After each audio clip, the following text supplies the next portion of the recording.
Now we learn about control flow in Python. Control flow or conditional statements lets us make decisions in our code. Program execution happens sequentially in Python.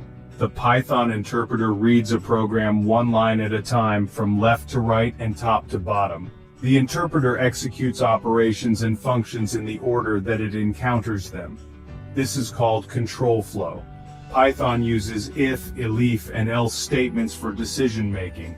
Here is an example: code age equals 18. If age greater than or equals to 18 : print round bracket double quotes. You're an adult, double quotes closing round bracket, else : print round bracket double quotes. You're a minor, double quotes closing round bracket. When we run this code, the output will be you're an adult. In this example, we're checking if someone is 18 years old or older through a conditional statement if and else. We use an if statement to evaluate the condition whether age is greater than or equals to 18.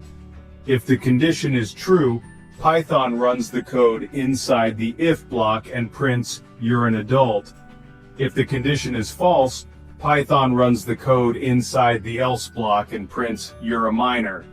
Since age is assigned as 18, the condition age is greater than or equals to 18 evaluates to true, and Python prints you're an adult. Subscribe for more tutorials and leave your questions in the comments below.